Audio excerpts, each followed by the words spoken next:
책 읽어주는 갤럭시 오디오북. 로터스 택시에는 특별한 손님이 탑니다. 가토겐 지음, 양지훈 옮김, 필름 출판사 출간. 낭독, 책 읽어주는 갤럭시. 사거리 신호등 옆에서 제 택시를 잡아세운 손님은 자그마한 여자였어요. 잘 생각은 안 나는데 회색빛 여름용 니트에 하얀 바지 차림이었던 걸로 기억해요. 아마도요. 아닌가? 바지가 검은색이었나?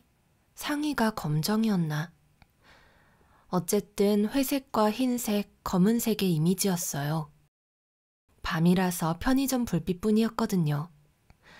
뒷좌석에 앉은 뒤에도 지금처럼 어두워서 잘 기억이 안 나요. 옷차림보다 여자의 눈이 인상 깊었어요. 유독 커다랗고 날카로웠거든요. 무서운 눈이었는데 이따금 번득이기도 했죠. 기분 탓만은 아니라고 생각해요. 거의 새벽 1시쯤이었을 거예요. 전철도 이미 끊긴 뒤였죠. 지금이랑 비슷한 시간이에요. 유리아 씨의 호출이 없을 때도 이 시간대에는 이 근방을 자주 배회하곤 해요. 어쩌다 손님을 태우기도 하니까요. 다른 택시도 지나다닐 것 같은데 잘 안 잡히죠? S역에서 1km가 채 안 되는 어중간한 거리라서 그래요. 다른 택시나 손님 모두 S역 택시 승강장에 모여 있잖아요. 이 근방은 몰래 손님을 채갈 수 있는 꽤 괜찮은 장소거든요. 그날 밤에도 그런 식으로 손님을 태웠답니다. 좋았어. 오늘도 한 건 했네. 들뜬 마음으로 택시를 가까이 세웠는데 짐승의 울음 같은 소리가 들리는 거예요. 아뿔싸, 낭패구나 싶었어요. 여자 뒤에 남자가 서 있는 게 보였거든요.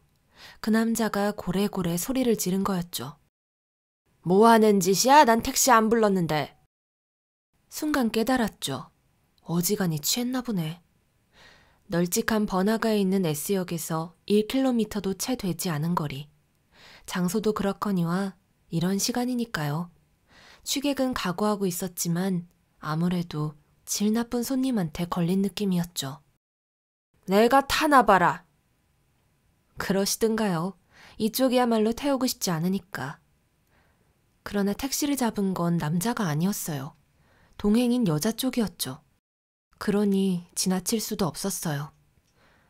마지못해 문을 열었더니 여자가 남자를 향해 말했어요. 타.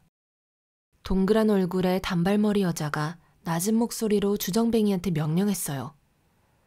얼른 타라니까? 왠지 무서운데? 이 사람들 무슨 관계야? 주정뱅이는 아저씨였어요. 나이는 글쎄요. 50에서 70 사이쯤 됐으려나? 사실 아저씨 나이는 잘 모르겠어요. 여자는 25에서 35 사이? 어쩌면 좀 더 많을지도 몰라요. 여자 나이도 잘 가늠하기가 힘들더라고요. 아이나 어르신은 짐작하기 쉽잖아요. 책가방을 맸거나 교복을 입었으면 미성년자일 테고 머리가 새하얗거나 훌렁 까졌거나 치아가 없거나 등이 굽었으면 80대쯤 되었으려니 하니까요. 그 외에는 모르겠더라고요. 그야 종종 교복을 입은 40대 여자가 없는 건 아니지만요. 물론 차에 태운 적도 있는데요. 지금은 그 이야기가 아니라니까요. 주정뱅이 아저씨와 무서운 눈의 아가씨 이야기죠. 다라고. 어쨌든 아저씨보다 한참 어려 보이는데도 완전히 명령주였어요. 싫어! 아저씨가 악을 썼어요. 꺼져, 이 고양이 귀신아. 순간 웃음이 터져나올 뻔했어요. 고양이 귀신이라니. 아저씨 표현 한번 기가 막히네. 무서운 눈의 여자는 등을 구부린 채 전투태세에 들어간 고양이과의 동물처럼 보였거든요. 닥치고 타라니까. 여자가 거듭 말했어요. 안 탈! 말을 끝맺기도 전에 아저씨는 뒷좌석으로 굴러들어갔어요. 에이하라역으로 가주세요. 뒤이어 스르륵 자리에 앉은 여자가 말했어요. 에이하라역 말씀이시죠? 역 앞에 내려드리면 될까요? 근처에 도착하면 말씀드릴게요. 여자 옆에서 약간 얼빠진 상태로 허리를 숙이고 있던 아저씨가 웅얼거렸어요. 이 고양이 귀신이. 내가 택시비 내놔봐라. 네? 그건 곤란하죠. 전 백미러로 시선을 돌렸어요. 출발하세요. 제 불안이 전해진 걸까요? 여자가 재빨리 말했어요. 요금은 제대로 낼 거니까 괜찮아요. 눈이 번득인 것 같았어요. 그야말로 고양이 같더라니까요. 분명히 안 낸다고 말했어. 아저씨가 투덜투덜 중얼거렸죠. 그럴 돈 없어. 지갑에 돈 한 푼도 없다고. 에이하라역으로요. 여자가 말문을 막듯 덧붙였어요. 출발해주세요. 일단 M대로 남쪽으로 내려가서 S야역 방면으로 향했어요. 5월이 거의 끝나가는 바람 한 점 없이 무더운 밤이었죠. S바시 역을 지나 오르막길이었어요. 찰칵 미터기 올라가는 소리가 들렸죠. 목적지인 A하라역까지는 이제 얼마 남지 않았어요. 출근하는 것처럼 일부러 전철을 타고 가게까지 가셨다고요? 전철을 탔다면 아무 문제도 없었겠죠. 번쩍. 여자의 눈이 백미러 속에서 번뜩이는 것 같았어요. 이 지네 같은 놈은 차를 끌고 갔어요. 운전해서 술 마시러 가다니 위험하잖아요. 술을 마시는 동안 차는 어디에 세워둔 거죠? 쇼핑센터의 대형 주차장에요. 그렇군요. 어디에 주차했는지 바로 알겠더라고요. M 대로변에 있는 디마트 말씀이시죠? 100엔짜리 초콜릿 하나만 사도 몇 시간 동안 맘껏 주차할 수 있게 해주잖아요. 제법 너그러운 방침을 가진 체인점이죠. 그럼 귀갓길에는 어쩌신 거예요? 자동차는 주차장에 세워둔 채 오늘처럼 택시를 이용하셨나요? 아니요. 자기 차로 귀가했어요. 음주운전이잖아요. 맞아요. 위험한 행동인데요. 그런 사람 있잖아요. 음주운전에 아무런 죄책감도 느끼지 못하는 사람들. 옛날에는 그런 의식이 퍽 느슨했던 모양이에요. 저희 사장님도 소시적에는 술을 마신 채 운전한 적이 있다고 하셨거든요. 물론 지금은 안 그러세요. 택시 운전기사가 됐으니 어림도 없죠. 게다가 사장님은 개인 택시 회사를 운영하시니까요. 무사고 모범 운전을 철칙으로 하시거든요. 미적지근한 면도 있는 아저씨지만 그 점에 한해서는 엄격하세요. 제가 술도 안 마시고 난폭운전도 안 해서 마음에 드셨다나 봐요. 다른 부분은 어떤지 모르겠지만요. 음주운전은 안 돼요. 법률 위반이에요. 사고의 원인이잖아요. 맞아요. 하지만 이 지렁이 같은 남자는 그렇게 생각하지 않았어요. 지금까지도 음주운전을 했으니까요. 몇 번이나 그랬어요. 하지만 한 번도 걸리지 않았죠. 사고도 일으키지 않았고요. 그러니 괜찮다고 굳게 믿어버린 거죠. 괴상한 경험을 성공이라고 믿어버린 거네요. 실패와는 종이 한 장 차이죠. 어쩌다 잘 넘겼을 뿐인데 성공이라고 철석같이 믿어버렸으니. 커다란 착각이네요. 언제인가 유리아 씨도 비슷한 이야기를 해주셨잖아요. 그래서 당시에 저는 그 이야기를 들려드렸답니다. 손님 이야기인데요. 자제분이 있는데 그 아이가 이른바 등교 거부하래요. 학교 같은 곳은 안 가도 돼요. 여자는 확신에 차 있었어요. 그렇죠. 무심코 동의하는 바람에 이야기가 끝날 뻔했지 뭐예요? 잠깐, 그게 아니라요. 좋은 게 좋은 거라지만 부모로서는 걱정되지 않겠어요? 그래서 고민하고 있었더니 주변에 아이 가진 동료가 이러니 저러니 충고를 해준 거예요. 어릴 적 교육은 이렇게 해야 한다는 식으로요. 친구들과 교제하는 법을 좀 더 잘 가르쳐야 한다고 그랬대요. 부모가 살아가는 방식 자체가 아이에게 악영향을 끼친 게 아니냐고 하면서요. 하지만 어릴 적에 착실히 교육시키고 친구와의 교제에도 마음을 쓰며 아무리 모범적인 모습을 부모가 보인다 해도 학교에 가기 싫어하는 아이는 있는 법이잖아요. 그런데 주변 사람들은 자기 아이가 등교 거부아가 아니니까 자신의 방식이 옳았다고 믿어버리죠. 자기 아이는 이런데 저 집 아이는 다르니까 이상하다는 식으로 단정 짓는 사람도 많나 봐요. 상대편에 서서 생각해보면 좋을 텐데 말이죠. 저 집은 이런데 우리 집은 이래. 그러니까 절대적 해답은 없는 거라고 말이에요. 어쩌다 일이 잘 풀렸다고 해서 그걸 성공한 경험으로 여기는 건 착각일 뿐이에요. 경험이 중요하긴 하죠. 착각이에요. 어리석은 사람일수록 경험 때문에 오히려 견문이 좁아져요. 오역을 지나치자 내리막길이 나왔어요. 이 길을 다 내려가면 S바시 다리 사거리예요. 슬슬 목적지를 자세하게 물어봐야 하죠. 일이 잘 풀리게 하는 방법론 같은 건 없잖아요. 예감이 좋아서 선택했다가 잘 안 풀릴 때도 있고 위험천만이라고 생각하면서도 참고 견뎌낸 끝에 좋은 결과를 얻을 때도 있죠. 이 동나방 같은 녀석도 마찬가지예요. 음주운전을 반복해도 이제껏 무사고였죠. 하지만 그런 일은 드문 법이죠. 이대로 사고를 일으키지 않으면 다행인데 일이 터지고 나면 돌이키기 힘든 상황이 되어버리니까요. 이미 저질렀어요. 여자가 불쑥 중얼거렸어요. 네? 사고가 났다고요. 빨간 신호. S바시 다리 사거리에서 저는 자동차를 멈췄어요. 여기에요. 백미러 속에서 여자가 제 눈을 똑바로 바라봤어요. 여기에서 사고를 일으켰어요. 신호등 아래의 가드레일 옆에 말라비틀어진 노란색과 보라색 국화 꽃다발이 놓여 있었어요. 여자의 말대로 인명사고가 있었던 모양이에요. 입간판도 있었어요. 1월 21일 심야에 발생한 뺑소니 사고의 목격자를 찾습니다. 곧 A하라역입니다. 어디쯤 세워드릴까요? 약간 당혹스러워하면서 저는 물었어요. 이대로 직진해주세요. 신호가 파란색으로 바뀌어서 택시를 출발시켰어요. 기사님, 여자가 벼랑간 화제를 바꿨어요. 고양이와 살았던 적이 있나요? 갑작스러운 질문이었죠. 저는 더욱더 어리둥절해졌어요. 고양이 말씀이세요? 키웠던 적 있죠. 옛날 일이에요. 10년 전쯤이었죠. 지금은 없어요. 죽는 모습을 지켜보는 게 괴로워서 엄마는 2번 다시 기르고 싶지 않다고 말씀하시곤 해요.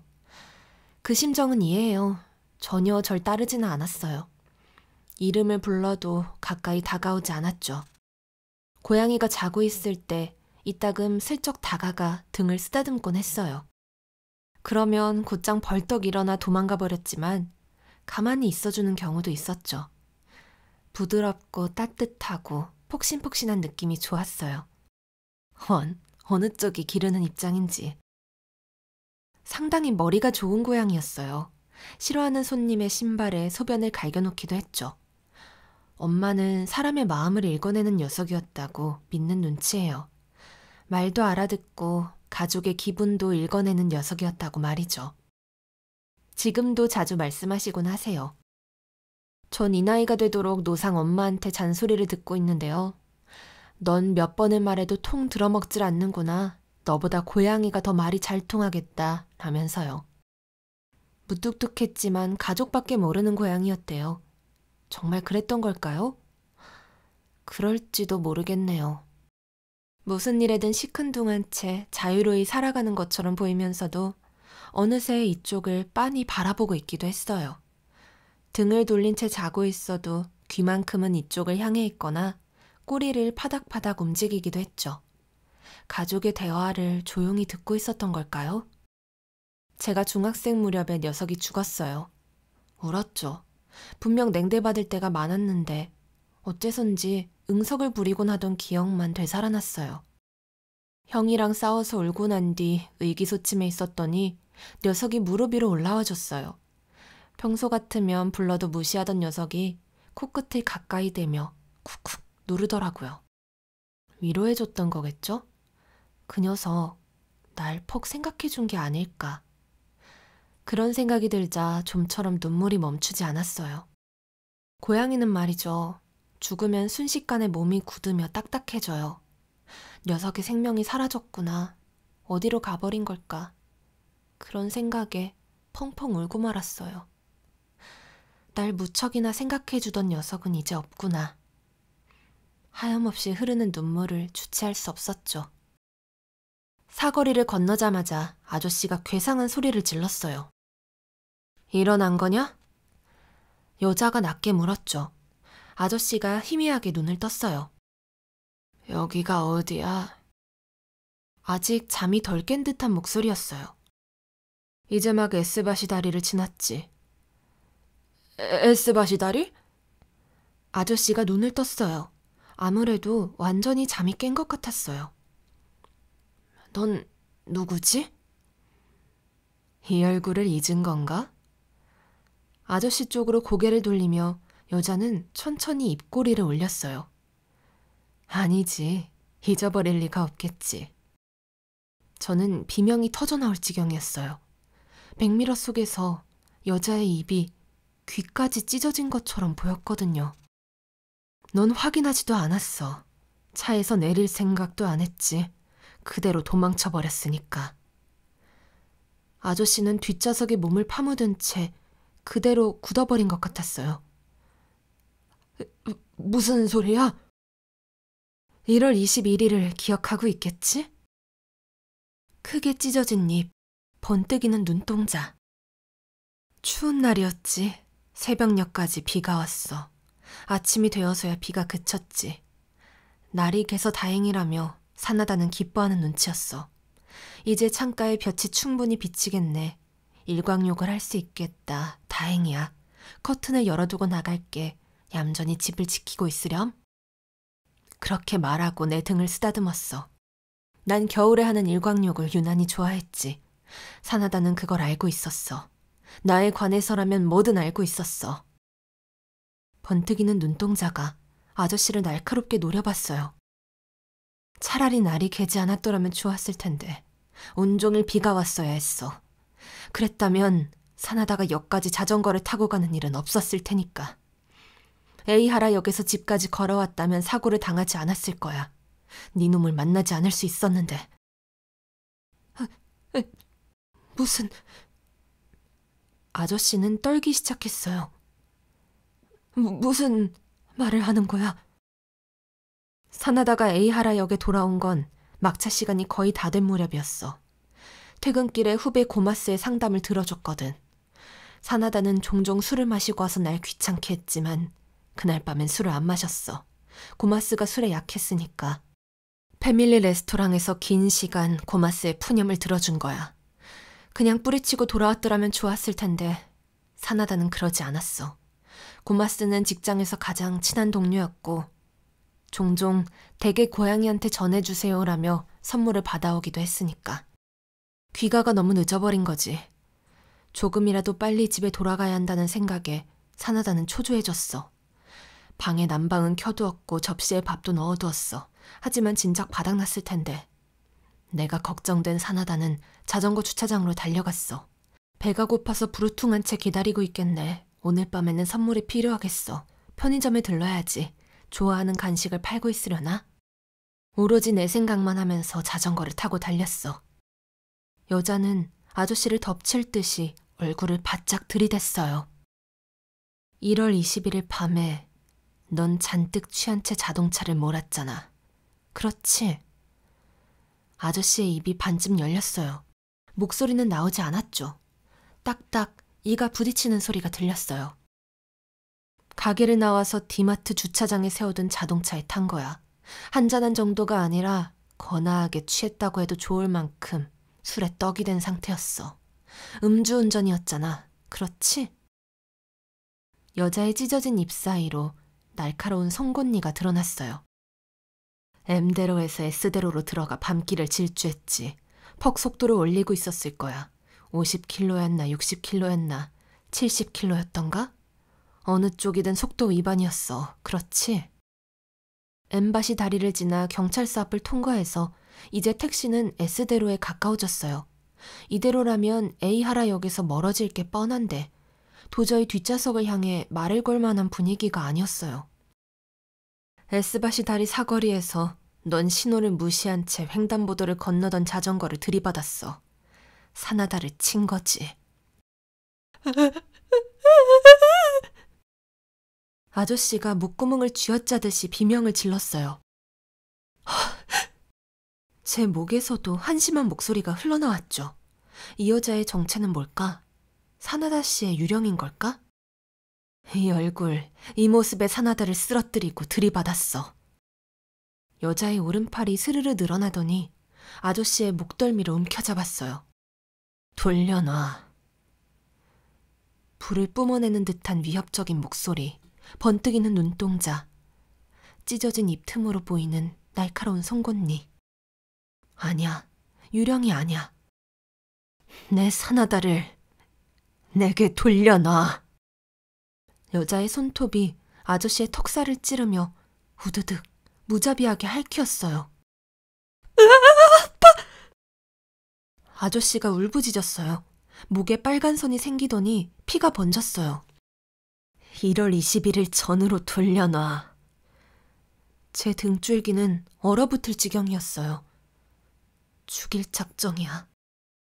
네가 차로 들이받아 엉망진창으로 부숴버린 사나다를 돌려놔. 여자는 손톱을 또 한 번 움직이더니 아저씨의 턱살을 으득으득 후벼 팠어요. 아저씨는 숨을 삼키며 고통을 견디고 있었어요. 1월 21일에 난 사나다가 돌아오기를 기다렸어. 잠시 손가락의 힘을 느슨하게 푸는가 싶더니 으드득 으드득 또다시 깊이 핥혔어요. 아저씨의 목이 시뻘겋게 변해갔어요.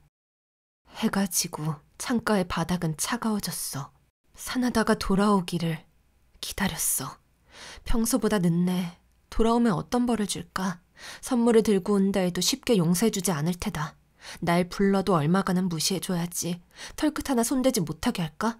아니면 내민 손을 핥혀줄까? 무릎을 발톱으로 찔러줄까? 몹시 애를 태워줘야지.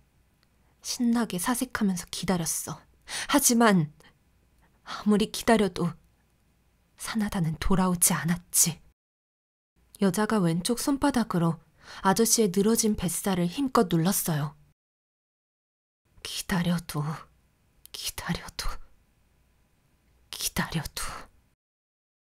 여자의 손톱이 빙글빙글 돌며 아저씨의 뱃살을 파고들자 그 틈에서 피가 배어나오기 시작했어요. 선물 같은 건 필요 없었어. 사나다만 내 곁으로 돌아와 준다면. 아파. 아저씨는 신음했어요. 평소처럼 사나다의 얼굴만 볼 수 있다면 아무것도 필요 없었다고. 놔줘.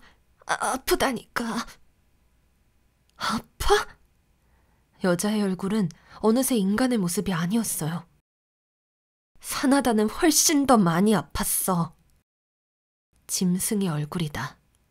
아저씨의 배에서 핏자국이 서서히 번져갔어요. 아프다고.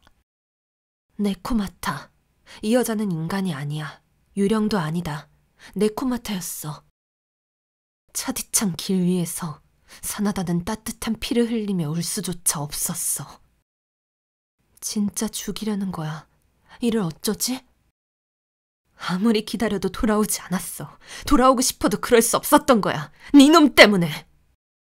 순간 좀 전에 지나쳤던 도로 쪽으로 난 엠바시 다리 근처에 경찰서가 떠올랐어요. 전 S대로를 우회하기로 했죠. 병원으로 이송했을 때 사나다는 이미 죽은 뒤였어.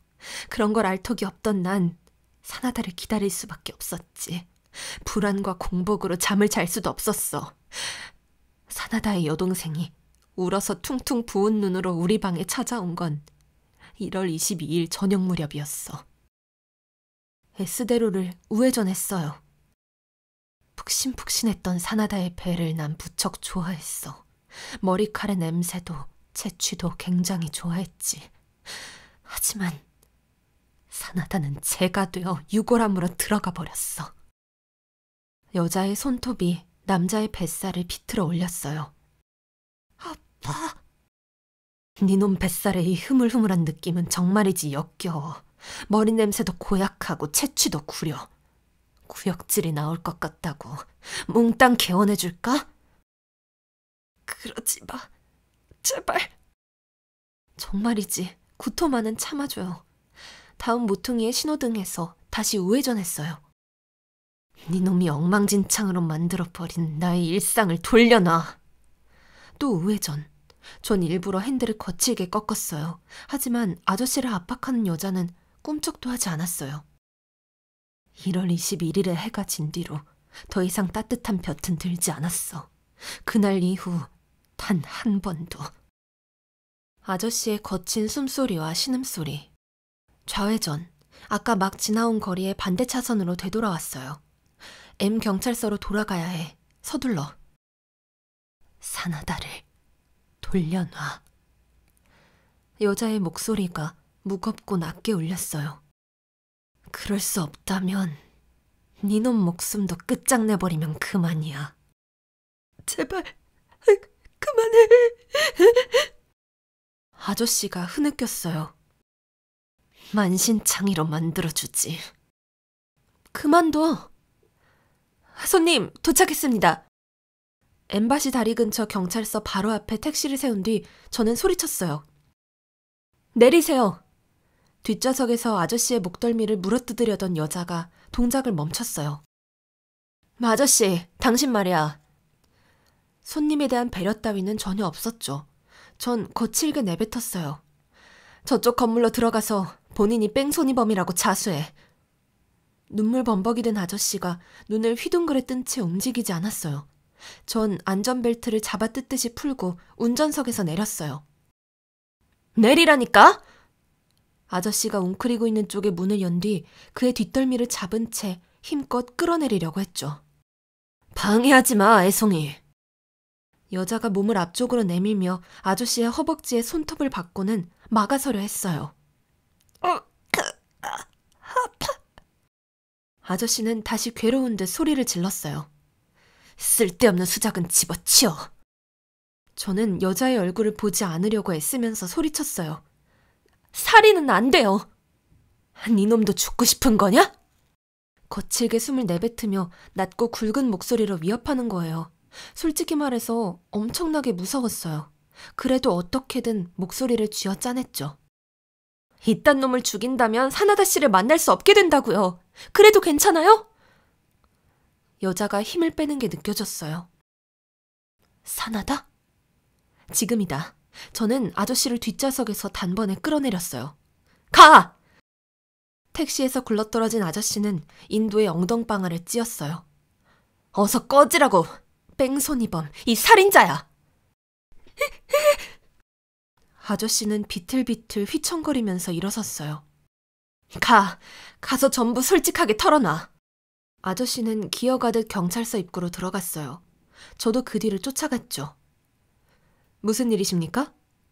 제복 차림의 경찰관이 아저씨에게 말을 걸었어요. 아저씨가 입을 열기 전에 제가 말했어요. 에스바시 다리에서 1월 21일에 뺑소니를 쳤던 게 본인이라고 말하길래 데려왔어요. 눈살을 찌푸리던 경찰관이 아저씨에게 물었어요. 사실입니까? 맞아요. 유독 새된 코맹맹이 소리로 아저씨가 대답했어요. 제가 음주운전을 하다가 자전거를 타고 가던 여자를 치고 달아났어요. 어린아이처럼 솔직한 말투로 바뀌어 있었죠. 진짜예요. 절 체포해주세요. 본인이 그렇게 말하고 있잖아요. 어서 체포하시죠. 제가 말을 보탰어요. 체포해서 엄청나게 무거운 벌을 내려주세요. 아저씨가 술술 자백했기 때문에 제게는 꼬치꼬치 자초지종을 캐묻지는 않더라고요. 그래도 이래저래 시간을 빼앗기는 바람에 새벽 무렵이 다 되어서야 경찰서에서 나왔어요. 하늘은 짙푸른색이었고 경찰서 위쪽이 어렴풋이 밝아오고 있었어요. 여자가 택시 옆에 서서 무서운 눈초리로 기다리고 있었죠. 죄송했습니다. 사과할 수밖에 없었어요. 죽이고 싶으셨을 텐데 회방을 놔버렸네요.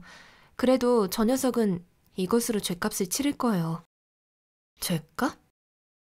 푸른 어스름 속에서 여자의 얼굴은 인간으로 되돌아와 있었어요. 사나다 씨의 얼굴로요. 아무 소용없어. 그럴지도 모르죠. 아무리 속죄한다 해도 사나다는 돌아오지 않아. 죽여버리고 싶었는데. 죄송해요. 4년 동안 사나다와 함께 살았어. 4년 동안 사나다와 난 무척 사이좋게 지내셨겠죠. 알 것 같아요. 둘도 없는 단짝이었어. 애송이 네가 뭘 알아? 죄송합니다. 하지만 그런 식으로 남자를 죽이는 건 좋은 방법이 아니에요. 아까 그런 말을 했었지. 안 그래도 물어보려고 기다렸어. 여자의 눈이 차갑게 빛났어요. 무슨 뜻이지? 여기에서 제대로 설명하지 못한다면 전 무사하지 못하겠죠. 좀 전에 그랬잖아요. 내 놈도 죽고 싶으냐고. 그렇게 무시무시한 말투로 위협받은 직후였으니까요. 협박이 아니에요. 상대는 진짜 말 그대로 네코마타였다니까요. 저는 필사적으로 할 말을 찾았어요. 사나다 씨는 지금 천국에 있어요. 그곳에서 당신을 기다리고 있죠. 언젠가는 만날 수 있어요. 그런데 당신이 저 남자를 죽여버리면 천국에는 갈 수 없어요. 저 남자랑 똑같이 지옥에 떨어진다고요. 사나다 씨와는 만날 수 없게 되는 거죠. 네코마타의 존재를 가르쳐준 다도코로는 천국이니 지옥이니 사후세계 같은 이야기도 잘 알고 있었어요. 전 어릴 적에 실없던 대화를 떠올리면서 여자를 설득했죠. 심판은 인간 세상의 법에 맡겨두고 당신은 고양이로 돌아가야 해요. 그런 녀석을 제 손으로 죽인 뒤 지옥을 떠도는 귀신이 되면 안 되잖아요. 사나다가 천국에 있다는 거지. 여자의 시선이 아득한 곳을 바라보고 있었어요. 다시 만날 수 있을까? 그럼요. 저는 단언했어요. 죽이고 싶었어. 어떤 말을 듣는다 한들 인간 세상의 심판 따위로는 부족해. 죄송하게 됐어요. 죽여버리고 싶었어. 하지만 난 사나다를 만나고 싶어. 만날 거예요. 당신은 그 남자를 죽이지 않았잖아요. 만날 수 있다니까요. 죽이지 않았어. 하지만 애송이한테는 배를 끼치고 말았군. 여자의 시선이 택시 안의 운전석으로 향했어요. 4020엔이 표시된 미터기. 퍼뜩 정신이 들었죠. 망했다. 아저씨한테 택시 요금을 못 받았잖아. 아니에요. 요금이야 뭐 괜찮습니다. 전혀 괜찮지 않았지만 달리 할 말이 없으니까요. 게다가 어느새 전 애송이 취급을 받고 있더라고요. 사나다가 보고 싶어. 진심으로 사나다 씨를 소중히 여기셨군요. 여자는 내 얼굴을 똑바로 바라봤어요. 사랑받고 있었으니까. 나도. 그 사람, 네코마타가 저와 시선을 맞춘 건 처음이었어요. 사랑했어. 새벽녘의 푸르른 공기 속으로 여자의 모습은 사라져갔어요. 손님? 여자가 서 있던 주변에 자그마한 덩어리가 떨어져 있었어요. 회색과 검은색 줄무늬에 앙상한 고양이 사체. 돌아오지 않는 인간을 하염없이 기다렸던 고양이. 기다리고 기다리다 결국 네코마타가 되어버린 고양이. 지금은 평범한 고양이로 되돌아와 기력이 다한 모습이었어요. 그 뒤 곧장 반려동물 화장터의 연락처를 알아내서 저 혼자 장례식을 치렀어요. 고양이 요골은 지금도 제 방에 있어요. 매일 아침 향을 피운답니다. 언젠가는 어딘가의 반려동물 묘지에 묻어줄 생각이지만 한동안은 제가 공양하려고요. 이것도 인연이니까요. 이상한 인연이지만요. 딱딱해진 고양이 사체를 태울 때 말이죠. 조금 울었어요. 그게 사실은요. 많이 울었어요. 눈물을 질질 짰죠. 콧물까지 줄줄 흘렸다니까요. 장례식장 아저씨가 티슈 한 상자를 건네줄 정도였어요. 사랑이라는 말은 근질거려서 해본 적 없지만 앞으로도 쓸 일이 없을 뿐더러 그럴 용기도 없지만 분명 굉장한 말이란 생각이 들어요. 고양이가 네코마타가 될 정도였으니까요. 고양이란 동물은 참 기이한 존재 같아요. 어쩌면 굉장한 건 사랑일지도 모르겠네요. 왜 그런지는 모르겠지만 그냥 그렇게 모르는 채로 자꾸 눈물이 나왔어요. 다만 한 가지 확실히 깨달은 건 주인을 기다리는 개는 충견 하치코가 되어 미담이 되는데 같은 상황에서 고양이는 네코마타가 되어 괴담이 되어버린다는 거예요. 이 이야기 믿어지세요? 이런, 유리아 씨까지 우시는 거예요? 그것보다 화나신 건가요? 그렇죠. 죄송해요. 그런 아저씨는 죽이는 편이 나았을 텐데 복수를 끝내도록 내버려뒀어야 했는데 말이죠. 왜 막은 거야, 이런 멍청이, 무신경하기 짝이 없는 등신 애송이 같으니. 방금 이렇게 말씀하신 건가요? 유리아 씨까지? 제 얘기 좀 들어보세요. 아무리 변호해줄 거리가 없는 아저씨라도 역시나 눈앞에서 선열이 낭자한 채 살해당하는 장면을 지켜볼 용기는 없었어요. 더군다나 그런 참극이 차 안에서 벌어진다면 이 택시는 폐차해야 하거든요. 차라리 토하는 손님이었다면 좋았을 거라며 사장님이 울지도 몰라요. 그리고 분명 그 고양이 사나다 씨와 다시 만났을 거예요. 그저 임기응변으로 아무 말이나 내뱉은 게 아니에요. 회방을 놓은 건 잘한 일이에요. 천국에 가서 사나다 씨를 만날 수 있게 하는 것, 그걸 위한 방해였으니까요. 그 고양이는 천국에서 사나다 씨와 함께 살고 있을 거예요. 그러니 그걸로 된 거잖아요. 전 그렇게 믿어요. 사나다 씨와 그 고양이는 1월 21일 이전의 나날로 되돌아갔을 거예요. 따스한 볕을 실컷 쬐며 일광욕도 하고 이따금 한바탕 뛰면서 사나다 씨를 밟기도 하고요. 그럴 거라 믿어요. 그래서 매일 아침 향을 피우는 거예요. 성불이라고 하잖아요. 한 사람과 한 마리가 천국에서 최고의 나날을 보내길 바라며 진심으로 기도하고 있어요. 이 세상에는 네코마타가 존재한답니다. 천국이든 지옥이든 뭐든 믿을 수 있어요. 도착했습니다. 이상한 이야기까지 들어주셔서 감사했습니다. 따님에게 들려주신다고요? 따님이 믿을까요? 아참, 제가 펑펑 울었다는 건 따님께 비밀로 해주세요. 콧물을 흘렸다는 것도요.